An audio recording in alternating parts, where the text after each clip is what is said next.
আমি শুধু আপনাদের একটা কথা বলি, ভগবান শনিকে সাক্ষী রেখে বলছি, অনেকে বলবেন রাজু নস্কর হচ্ছে বাহুবলী, অনেকে বলবেন রাজু নস্কর অমুক, রাজু নস্কর তমুক, কাগজে ছবি বেরোবে, নাম বেরোবে।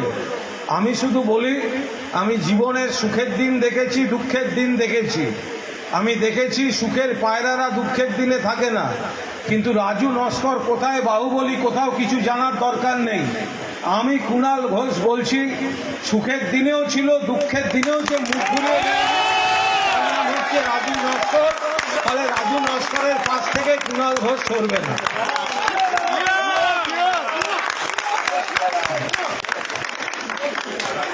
আমি শুধু আপনাদের একটা কথা বলি, ভগবান শনিকে সাক্ষী রেখে বলছি, অনেকে বলবেন রাজু নস্কর হচ্ছে বাহুবলী, অনেকে বলবেন রাজু নস্কর অমুক, রাজু নস্কর তমুক, কাগজে ছবি বেরোবে, নাম বেরোবে। আমি শুধু বলি, আমি জীবনের সুখের দিন দেখেছি, দুঃখের দিন দেখেছি। আমি দেখেছি সুখের পায়রারা দুঃখের দিনে থাকে না, কিন্তু রাজু নস্কর কোথায় বাহুবলী কোথাও কিছু জানার দরকার নেই।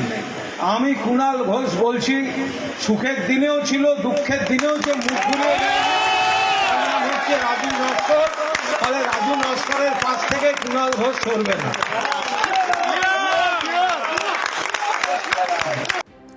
রাজু নস্কর নামটা প্রথম সামনে এনেছিলেন শুভেন্দু অধিকারী, তারপর অগ্নিমিত্রা পাল সরাসরি অভিযোগ করেছিলেন সোনাপাপ্পু, রাজু নস্করের মতো অপরাধীরাই নাকি আড়াল থেকে চালনা করত মমতা ব্যানার্জির সরকারকে। বেআইনি নির্মাণ, জমি দখল, তোলাবাজি সবকিছুই সরকারের নাকের ডগায় চলতো, অথচ প্রশাসন নীরব থাকতো। আর এবার সেই রাজু নস্করের সঙ্গেই কুণাল ঘোষের ঘনিষ্ঠতার ভিডিও যেন আরও স্পষ্ট হয়ে উঠল, ভাইরাল একেবারে এই ভিডিওটাই আপনাদের দেখালাম। সেখানে কুণাল ঘোষকে স্পষ্ট বলতে শোনা গেল তিনি রাজু নস্করের পাশ ছাড়বেন না, এমনকি শনিদেবের দিব্যিও খেলেন। প্রশ্ন উঠছে, একজন কুখ্যাত প্রমোটার ও তৃণমূল নেতার সঙ্গে এত গভীর সম্পর্ক কেন, যাকে ওই এলাকায় বাহুবলী বলে পরিচিত, সবার লোকমুখে সবাই বাহুবলী বলে জানে।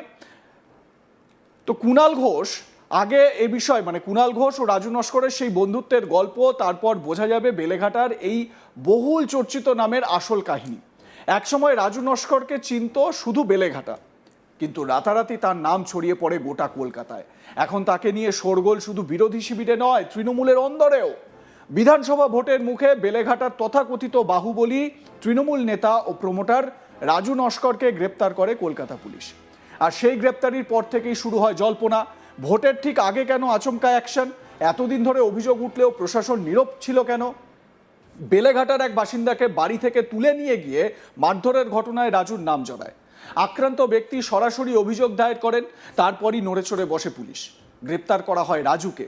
শিয়ালদা আদালতে তোলা হলে পুলিশি হেফাজতের নির্দেশ দেয় আদালত। কিন্তু প্রশ্ন থেকেই যায়, অতীতে রাজুর বিরুদ্ধে অসংখ্য অভিযোগ উঠলেও তখন কেন কোনো কড়া পদক্ষেপ দেখা যায়নি? ভোটের মুখে হঠাৎ সক্রিয়তা কি শুধুই কাকতালীয়? রাজু নস্কর কে? উত্তর, কলকাতার তৃণমূলের অন্দরমহলে এই প্রশ্ন একটাই উত্তর, রাজু একটা ব্যাপার। বেলেঘাটার রাজনীতিতে তার প্রভাব বহুদিনের। বাম আমলে প্রয়াত সিপিএম নেতা ও প্রাক্তন মন্ত্রী মানব মুখার্জির ঘনিষ্ঠ হিসেবেই পরিচিত ছিলেন রাজু। এলাকায় মানব দরদি হিসেবেও তার পরিচিতি। কিন্তু রাজনীতির হাওয়া বদলাতে বুঝতে দেরি করেননি তিনি। পরিবর্তনের আগেই গায়ের রং বদলে চলে আসেন তৃণমূলে। কারণ রাজনীতি নয়, তার আসল শক্তি ছিল ব্যবসা আর প্রভাব। স্বাভাবিকভাবে এই রাজু নস্করের যে অবৈধ নির্মাণ, সেই অবৈধ নির্মাণ ভাঙা হচ্ছে বেলেঘাটায়, সেই ভিডিও আপনাদের দেখিয়েছি। এবারে এই যে অবৈধ নির্মাণ ভাঙা হচ্ছে, তাহলে এই অবৈধ নির্মাণ এতদিন ধরে বেলেঘাটা চত্বরে বা কলকাতার বিভিন্ন জায়গায় গজিয়ে উঠল কি করে? আমার সহকর্মী সুজয় ঘোষ এ বিষয়ে তার প্রতিবেদনে কি বলছেন, আসুন শুনে নেওয়া যাক। এই মুহূর্তে রাজ্য রাজনীতির শিরোনামে রাজু নস্কর, এবং আমরা দেখছি যে বিগত ৩-৪ দিন ধরে গোটা রাজ্যে এই রাজু নস্করকে নিয়ে কিন্তু সব জায়গায় চর্চা হচ্ছে। কিন্তু কে এই রাজু নস্কর? যেটা প্রাথমিকভাবে আমরা যেটা জানতে পাচ্ছি, এই রাজু নস্কর ৩৪ বছরে যে বাম জামানা ছিল পশ্চিমবঙ্গে, সেই সময় বামেদের অত্যন্ত ঘনিষ্ঠ ছিল। মানব মুখোপাধ্যায়, আমরা জানি যে একেবারে দাপুটে প্রাক্তন মন্ত্রী মানব মুখোপাধ্যায়ের অত্যন্ত ঘনিষ্ঠ ছিলেন এই রাজু নস্কর। শুধু মানব মুখোপাধ্যায়ের ঘনিষ্ঠ নয়, মানব দরদি এই রাজু একটা সময় বেলেঘাটায় তিনি বামেদের হয়ে কিন্তু ভোট করাতেন বা ভোট নিয়ন্ত্রণ করতেন। আমরা জানি বেলেঘাটাতে তিনি সমাজসেবী এবং বিশিষ্ট ব্যবসায়ী, বিজনেসম্যান হিসেবেই পরিচিত এই রাজু নস্কর। কিন্তু এই রাজু নস্কর ঠিক বামেদের শাসন চলে যাবার পরই তিনি কিন্তু রাতারাতি দল বদল করে তিনি কিন্তু তৃণমূল কংগ্রেসের নাম লেখায়। আমরা যারা জানতে পাচ্ছি যে তৃণমূল কংগ্রেসের মানে একাধিক নেতা উত্তর কলকাতার, তার মধ্যে সুদীপ বন্দ্যোপাধ্যায় উত্তর কলকাতার তৃণমূল কংগ্রেসের সাংসদ, তার অত্যন্ত ঘনিষ্ঠ এই রাজু। শুধু সুদীপ বন্দ্যোপাধ্যায় নয়, আমরা জানি যে জীবন সাহা, ওই বেলেঘাটা অঞ্চলে পরেশ পাল, জীবন সাহা, এদেরও অত্যন্ত ঘনিষ্ঠ ছিলেন এই রাজু। শুধু পরেশ পাল আর জীবন সাহা নয়, আমরা জানি যে বেলেঘাটার বর্তমান বিধায়ক কুণাল ঘোষের অত্যন্ত ঘনিষ্ঠ ছিল এবং একাধিক জায়গায় আমরা দেখেছি এই কুণাল ঘোষ এবং রাজু নস্করকে এক মঞ্চেও দেখা গিয়েছে এবং কুণাল ঘোষ একাধিকবার এই রাজু নস্করের বিভিন্ন বিষয়ে প্রকাশ্যে সুখ্যাতি করতেও আমরা দেখেছি। কিন্তু যেটা দেখা যাচ্ছে যে তৃণমূল জামানায় সব থেকে বেশি বাড়ন্ত বাড়ে এই রাজু নস্করের। শুধু তার ইতিমধ্যেই আমরা যেটা সংবাদ মাধ্যমে যেটা দেখেছি যে তার 3টি অবৈধ ফ্ল্যাট রীতিমতো বুলডোজার দিয়ে ভেঙে দেয়, ভাঙার কাজ করে কলকাতা পৌর নিগম। অন্যদিকে আমরা জানি যে শুভেন্দু অধিকারী মুখ্যমন্ত্রী, তিনি ভবানীপুরের একটি রাজনৈতিক মঞ্চে দাঁড়িয়ে তিনি প্রকাশ্যে মন্তব্য করেন এই রাজু নস্করের কথা এবং যে মুহূর্তে মুখ্যমন্ত্রী শুভেন্দু অধিকারী তার নাম সামনে নিয়ে আসে, তারপর থেকেই গোটা রাজ্যে এই রাজু নস্করের নাম নিয়ে কিন্তু চর্চা শুরু হয়। শুভেন্দু অধিকারী মুখ্যমন্ত্রী তিনি বলেছেন যে তার 18টি প্রপার্টি আছে, যেটা আমরা সূত্র মারফত বা অসমর্থিত সূত্রে আমরা যে খবর পাচ্ছি যে 18টি নয়, বেলেঘাটা এই এলাকায় একাধিক মানে প্রপার্টি তার আছে এবং তৃণমূল কংগ্রেসের একেবারে উত্তর কলকাতার সব কজন কাউন্সিলরই তিনি অত্যন্ত ঘনিষ্ঠ। তিনি একজন বিজনেসম্যান এবং সমাজসেবী হিসেবে পরিচিত। কিন্তু এই বিজনেসম্যান এবং সমাজসেবীর পিছনে তার যে অবৈধ প্রমোটিং এর রমরমা, সেটা আমরা দেখেছি এবং বেলেঘাটা এলাকায় তাকে দেখলে রীতিমতো সাধারণ মানুষ ভয়ে রীতিমতো তারা মুখ খুলতে পারে না এবং আমরা জানি যে পুলিশ প্রশাসন আমলা সবাইরই রাজু নস্করের নামে বলা যেতে পারে বাঘে গরুতে এক ঘাটে জল খায়, এই রকমই দাপুটে নেতা। যদিও এখন যে থেকে পুরসভা তার বাড়িতে নোটিশ দিয়েছে, তাকে কিন্তু পাওয়া যাচ্ছে না বাড়িতে এবং তার সম্পত্তি, তার বাড়ি, তার অফিস সহ তার হোটেল, একাধিক জায়গায় ইতিমধ্যেই নোটিশ দিয়েছে কলকাতা পৌরসভা। উত্তর কলকাতা তৃণমূলের নানা গোষ্ঠীর মধ্যেও রাজু নস্কর ছিলেন অদ্ভুতভাবে গ্রহণযোগ্য। সব পক্ষের কাছেই তিনি ছিলেন জেন্টলম্যান। সাংসদ সুদীপ বন্দ্যোপাধ্যায়ের ঘনিষ্ঠ বলেও পরিচিত ছিলেন তিনি। আবার কাউন্সিলর জীবন সাহার অনুষ্ঠানেও গুরুত্বপূর্ণ ভূমিকা নিতে দেখা গিয়েছে তাকে। কুণাল ঘোষের সঙ্গে তার সখ্য বহু পুরনো। অন্যদিকে বেলেঘাটার বিধায়ক পরেশ পালের সুভাষ মেলার সভাপতিও ছিলেন রাজু।